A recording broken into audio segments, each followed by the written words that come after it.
Albania, a small and mountainous country on the Adriatic Sea, is currently making headlines for multiple reasons. The airport of its capital Tirana has seen a rise in traffic of more than 200% compared to 2019, making it the fastest growing airport in Europe.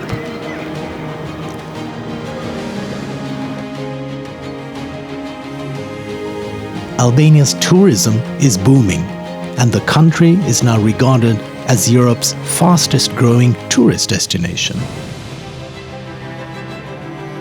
The city of Tirana is also considered to have the fastest growing skyline of Europe. In September 2025, Albania introduced Diala, the world's first AI-based virtual minister. But we did not come here to talk about these superlatives. We came to Tirana to talk about something we are actually standing upon right at the heart of the city. It's a problematic political monument which was transformed into one of the most interesting educational hubs of the world. The Pyramid of Tirana is an educational and cultural space trying to find answers about how we can prepare ourselves better for the 21st century.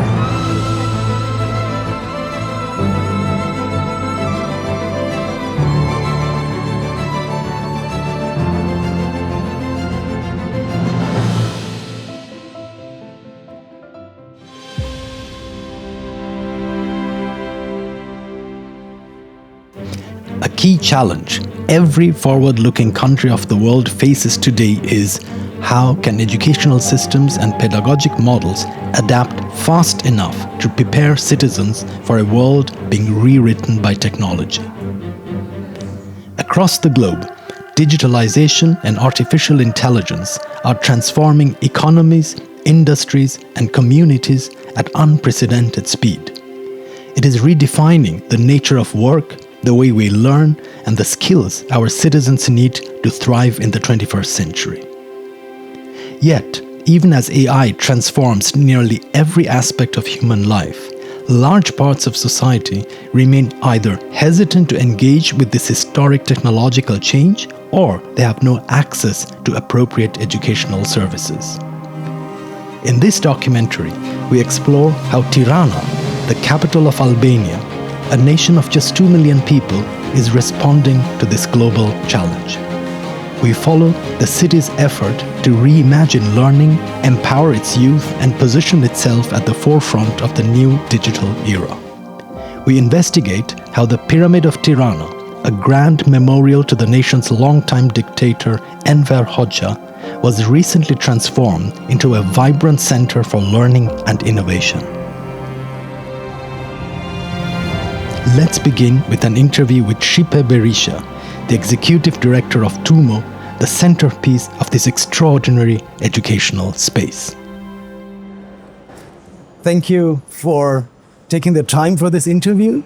We came to Tirana to find out more about the Pyramid of Tirana and how it was transformed into this spectacular cultural and educational hub with a special focus on the future. And we are sitting here inside the pyramid now with you, who's the executive director of an organization which is the centerpiece of this hub. It's called TUMO Tirana. So can you tell us something about what is TUMO and what is going on in this amazing place? Thank you for coming and welcome to the Pyramid of Tirana, which is a landmark of the city, not only for what it holds now, but what it has been prior to that. So the pyramid, as you may know, as you may have learned before, used to be the mausoleum or the museum of the former dictator of Albania. So we started, as I said, in 2020. TUMO, as a concept or as a program, comes from Armenia. 13 years ago, they started this program for kids in order to, let's say, help them get digital skills for the future. And it's in many places around the world. So it's in Berlin, it's in Paris, it's in Lyon, Lisbon, and it's spreading all around the world because it's a very specific educational program that helps them learn, helps the kids learn through experience mostly. So it's not like the kind of education we're used to, but it's a new method. So basically they have their ways to create and to develop the analytical and critical thinking through solving puzzles. So it's based on also gamification. So they pass levels in order to reach the phase that they can start workshops, for example, with other peers and work on a specific project and create a work of their own. So that's why it has been so successful in Tirana, but also in other countries as well. We started with Tumo Tirana, which we opened in 2020. Actually, it was during the pandemic. Tumo is a tech center for kids from 12 to 18 years old.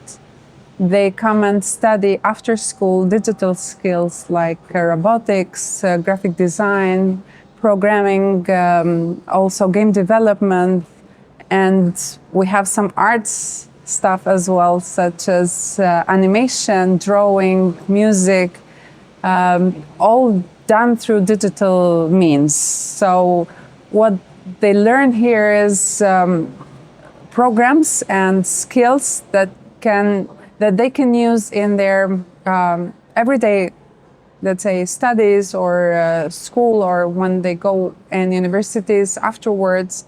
They select whatever skill they like more in order to decide what they're going to do with their future. So either if they study, let's say, even for medicine, you need to operate, machinery. So you need to do some programming, some game development. So it helps them in all kinds of ways in order to form their background and create like a base for their future education. We have around 1,500 students coming each week, twice a week at Tumo here, and the program is for free for the students, but actually the cost is provided by the city of Tirana and the Albanian American Development Foundation. So they pay for the program so that the students all the students of Tirana have the opportunity to learn at Tumo.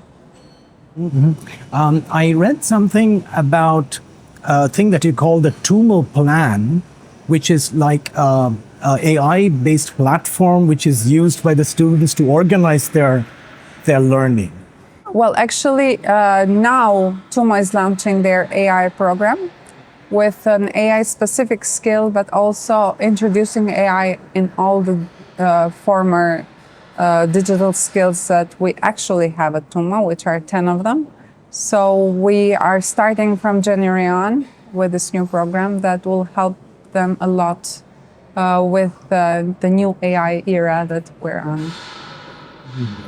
Now, we know that the educational sector is very, very difficult to change. And do you think that with your initiative that you're having an impact on the conventional models of education? Well, we started with Tumo first. That was, as I said, back in 2020. And it was actually an initiative of the Albanian American Development Foundation and the city of Tirana. They both came together with this program, getting it from Armenia. And the focus was to give the students anything that we were missing from the conventional school, which were the digital skills. So since the beginning, this way of learning was very much appreciated by kids because, as we all know, they are all day long in electronic devices, but now instead of just using the electronic device, they are interacting and creating through them. So this is what we brought in Tirana as a novelty, let's say, in education, in the educational system, a new way of learning through experience, through trying out in order to find solutions for different problems. Tumo's novel concept of learning environment and the cool, forward-looking activities taking place in the new Pyramid of Tirana seem to have drawn the interest of the conventional educational establishment of the country. On the third day of our field trip, we stumbled into a large event in the basement of the pyramid. The Stanford Deliberative Democracy Lab was moderating the event in 2 languages. Over 300 teachers, school directors, and educational professionals from across the country had gathered here to discuss how AI was influencing teaching and learning in the schools of the country. The aim of the deliberative process is to come up with ideas and policies for integrating AI education in all schools in Albania, in line with best practices from around the world.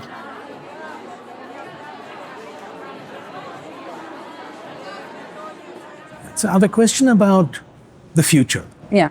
Now, because we make our decisions, we create our policies based on a certain understanding of the future. Do you have something like a scenario, let's say, I don't know, in 5 years or 10 years, on which you build your strategies or your ideas for education?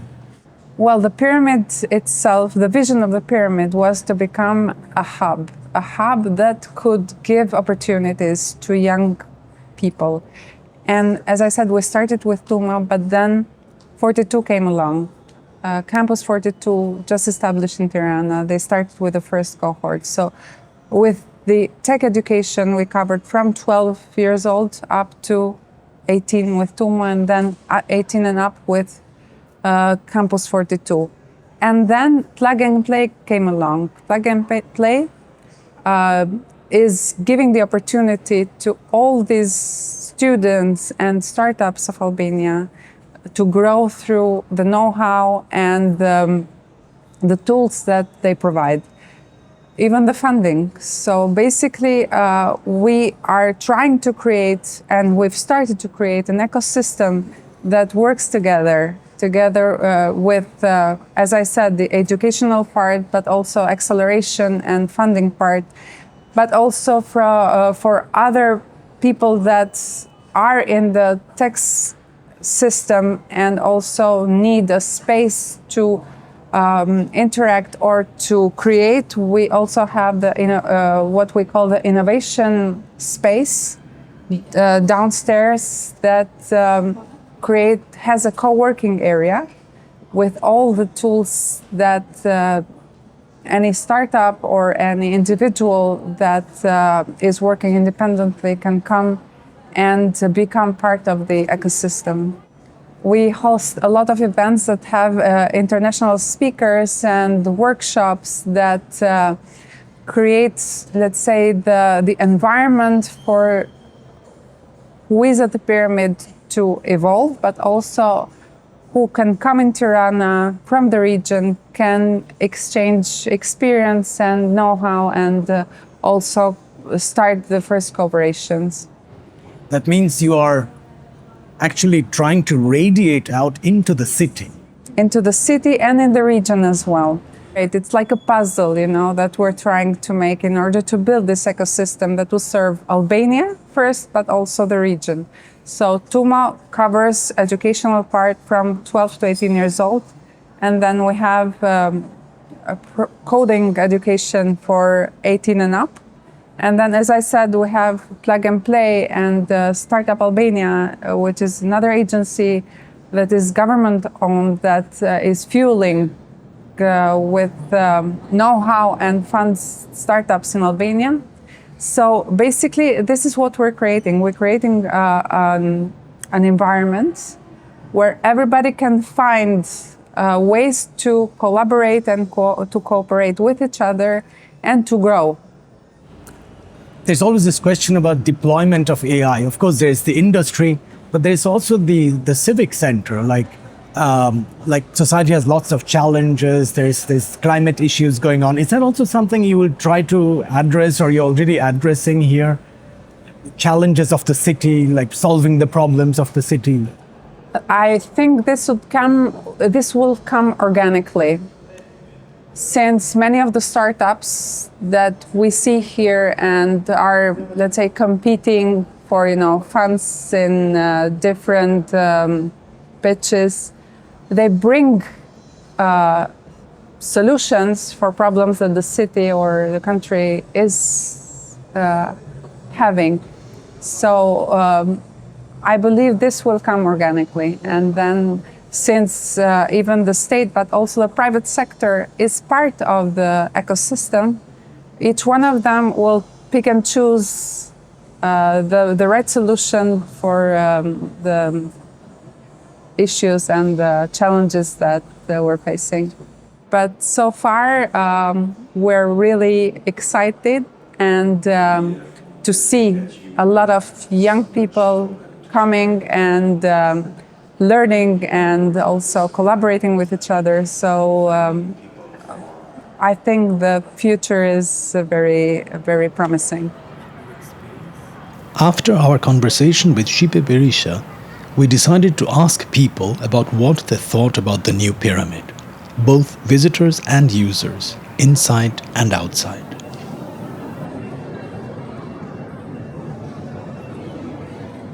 So for the moment, we're 160 students or cadent, but there will be more of them. The next piscine, the rumors are that there will be January and maybe February.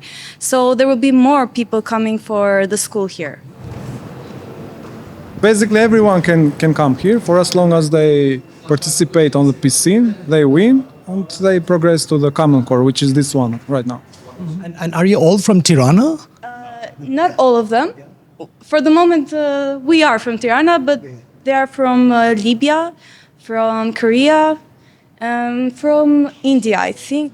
We almost have everyday events here on Pyramid of Tirana. It's like the digital center of Balkan, let's say now, the Pyramid of Tirana. We have a lot of opportunities here.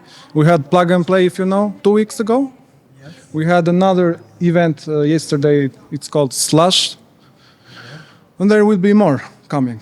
Do you pay something? No, it's totally free. So you are a regular visitor of the pyramid? I pass through a lot. It's at a central place in the city, and so as you can see all around, you have entrances from every direction, and so I pass every day because I work over there. And so today I'm coming to meet a friend. We're going to talk about a pop-up that we're going to do, and so it's sunny. Go to the top, meet there, have a coffee. That's the space it's pretty multifunctional. There's a lot of commerce. There's bars and restaurants on the other side and cafes, but then there's also the library, and there will be tech startups, and occasionally there's concerts. There will be rotating exhibits in some of the little cubes, like the one on top and some in the corners, that will have either clothing brands that will do a pop-up, or some local artists that have done different virtual reality tours of the city, or pretty much any project that they're working on. So there is always kind of something that can be happening at the space. So it's nice to pass through, even if you don't know what exactly is on. It became evident to us that a substantial reason for the pyramid's growing popularity is its unusual and inviting architecture, and the way it was conceptualized as a public space at the heart of the city. The architect who was directly commissioned by the city of Tirana to reinvent the pyramid was Winnie Maas and his office MVRDV. We wanted to find out more about how the Dutch architect, known for his extravagant projects, conceptualized the new pyramid. We met Irida Shupu, a young Albanian architect who worked on this project directly with Winnie Maas. Irida is lead architect of IRI, an Albanian architectural office based in Tirana. You're an architect, and you were directly involved with actually building this whole thing. And so we thought maybe you can give us the background story of how this whole architectural idea, the conceptualization of the spaces evolved? The pyramid is today a new center that you see.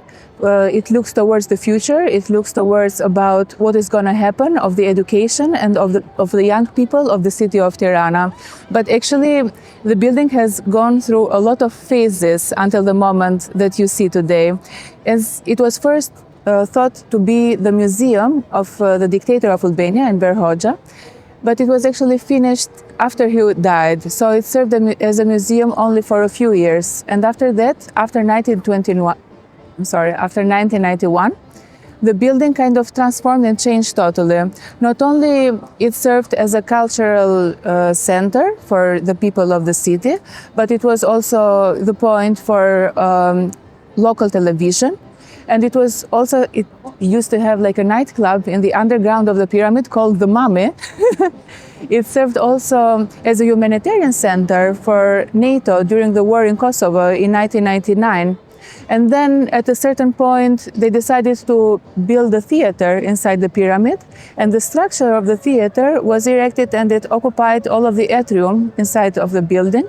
It was never finished as a project, but it was still built, all of it. And the authorities in 2011 proposed actually to demolish the pyramid, but there were protests from the people of Tirana and of Albania not to demolish the building, and in the end they decided to keep it. And it remained as a ruined, abandoned, also a little bit dangerous, this big building in the center of Tirana in this situation. But it was still a center that people were using, especially the outer park.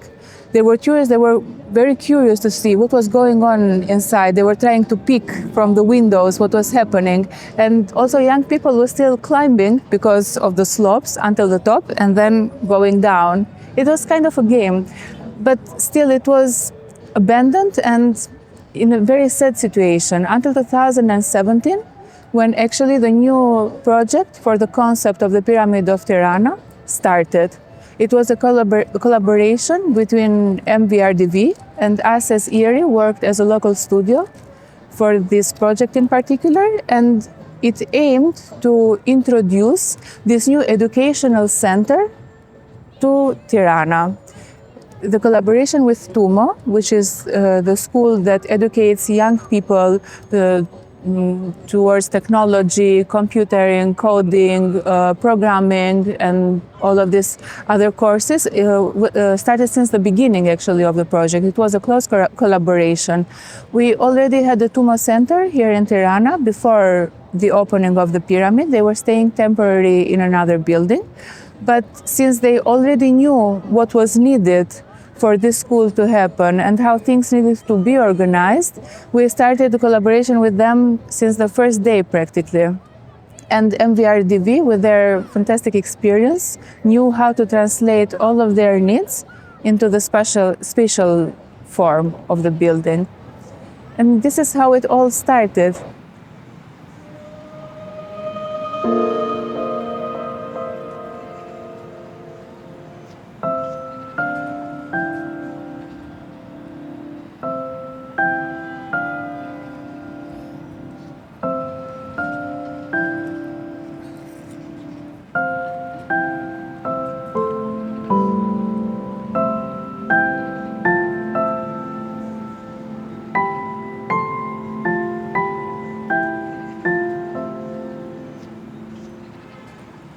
So you were working very intensely with TUMO in conceptualizing what would happen in these spaces. Indeed, yes.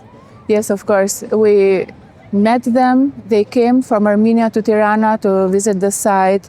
They had their local representatives here in Tirana, and we worked with them from the design phase, but also during the construction. They were also present in the meetings in order to give their input and to understand how things would work better for everybody here.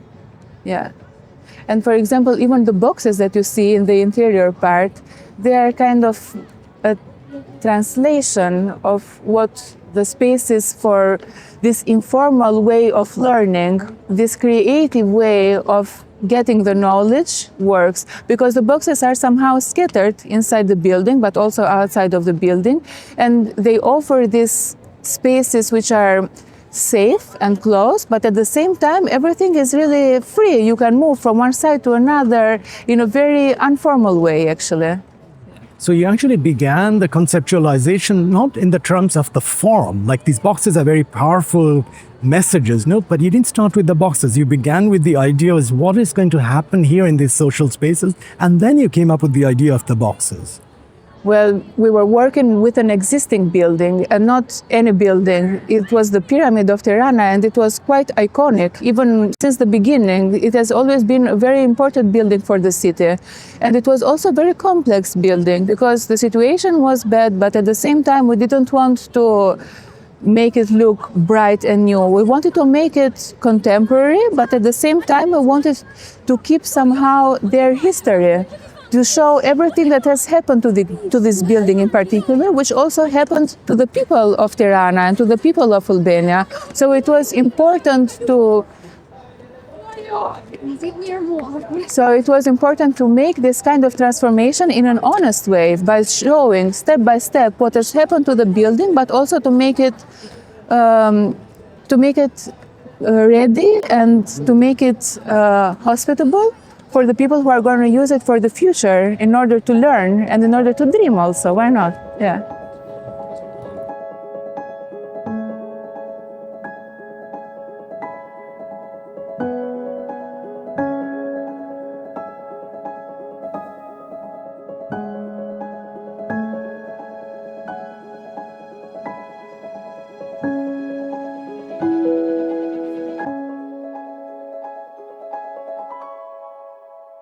Talking about dreaming, the project has a very strong future orientation.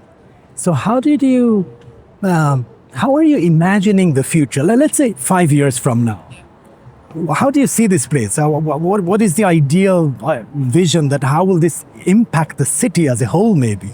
Yeah, well, actually, since the moment that the Pyramid of Tirana reopened again, I was very happy to see how the people reacted to this new reality, because it has always been here, but it has changed so much the way that people use and appropriated the building. And when it reopened again, not only it was full with students, families, locals, tourists, everybody wanted to see what happened, how it transformed, and how could they use it.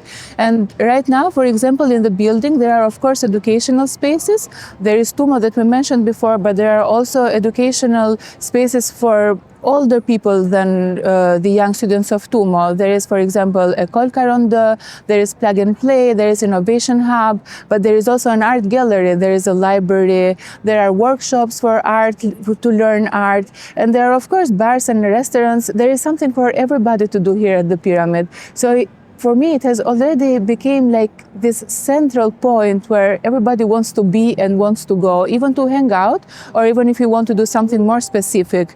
It's a place where everybody is coming. And I think that even though it is full today, it has still a lot more potential to discover in the future on how to use it and how to make it more, how for the people to make it more likable, wanting to be there. I'm not sure if I'm expressing it the right way, but I'm sure that there's going to be even more people in the future, actually. Yeah. Going back to the boxes, it's really interesting to see how they scatter into the city. Yeah. So there is one there, there's one standing there, the tilted one. So there's so how did you come up with this? Or what's the story behind this, the scattering of these boxes around the pyramid? Well, actually, one of the important points of the design of the pyramid was the landscape itself. And by that I mean, for example, that the roots that you see today, the central one, the ones on the side, but also the ones in the back, those are existing roots for the city of Tirana. And since the pyramid is located in such a central place, it connects different neighborhoods from the center to what happens in the other parts of the city. And it was important for us not only to keep these roots as a memory for the site, but also they are really useful for the people of Tirana. So somehow they dictated the way that people would keep moving in the future. But what we did with the landscape, for example, was making it more accessible to everybody. Because before there used to be many stairs and it was not possible to go from the outside to the interior part without stairs. And now we have created these slopes where the levels are lower, so you can go inside the building without using the steps, actually. One of the main ambitions and goals of the building was to have it open all day, all year, in all of the seasons. And that is something that you can also see today. So by opening the building, you can enter today from all of the sides, front, back, sides. We actually don't like to call any part back or front because it is kind of equal. From everywhere you go, you would get into the central part of the atrium, which has somehow created this living room, urban living room, we can say, like a covered one. And the routes take you inside of the building into this space. And by keeping it open, it is also a space that you can live outside and inside in the same way. But at the same time, it's a sustainable choice because the only climatized spaces, for example, are the boxes or the closed spaces. All the other part of the pyramid is an open building. So there is passive ventilation, which was calculated by the way that the design of the facades work and of the oculus on the roof, on the top part of the roof. And it all works together from outside to inside. And also, the routes that you see on the landscape lead you to these stairs that get to the top of the pyramid by creating another plaza in the rooftop of the building itself. It is actually one of the nicest places where you can stay and see the sunset, for example. It is always full at the time of the day. It has a great view from the top. One other thing that happened with the landscape was that many of the materials that were not usable anymore from the existing ones of the building were actually reused and recycled in the mixtures that were used for the floors. This was also a responsible choice for the materials. And we really liked what happened with the vegetation of the landscape. We kept the existing big trees and we added new trees to the landscape, but also many shrubs and perennials in order to create these green spaces which offer shade during the hot summer days, but also they create these safe spaces where you can just slow down and stop and get together by creating this sense of community, actually. Yeah. Now, I have a question for the economists. Like when you're realizing such a project, the investors or the city government say that, okay, what does it cost and what will it benefit us? What answer would you give to the city administration or people who would, maybe cities that may want to build this but are thinking about the costs of it? What answer could you give to them or what advice could you give to them? Anyway, from our experience at the pyramid is a self-sustaining building today because they have schools and they have education, but they have also integrated different businesses with the other boxes which are mostly in the landscape, but also in some of the interior part. In this way, there is a way of circulating the economy, and it is not weight for the economy of the city, but it is actually a self-sustaining school, yeah. And one of the most interesting things that happened as a process was actually introducing the construction site to the students. We had many times students from different universities, Albanian ones, but also foreign ones. We had students from Austria, from Zurich, and from Dutch students visiting the construction site, and we walked them through and we showed them how the building was, what was changing, what the processes happening were, which was the most difficult parts, what we were happy about what was going on in the construction at that moment. And they all seemed very interested to understand how this construction site in particular was happening and was going on. This is one of the exchanging experiences that we had actually with the different parts. Yeah. This project is highly mission driven.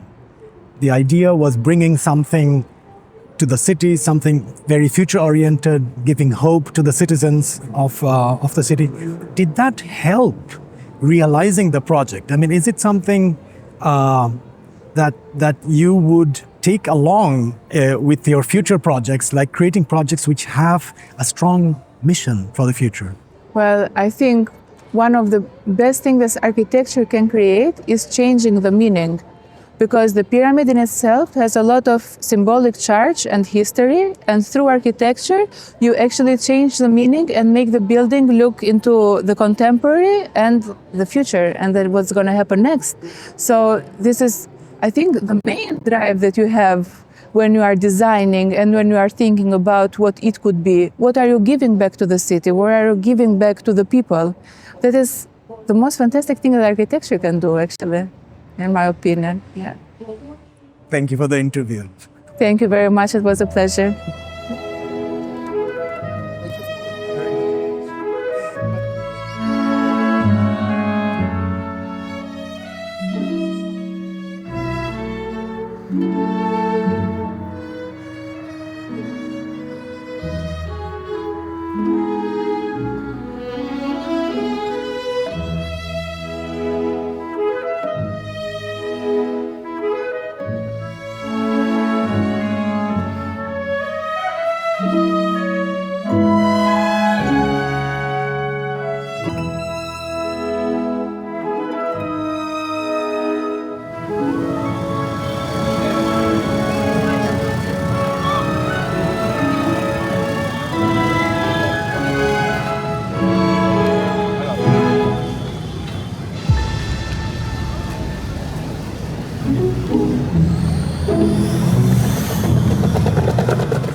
In this documentary, we identified three main features of the new Pyramid of Tirana.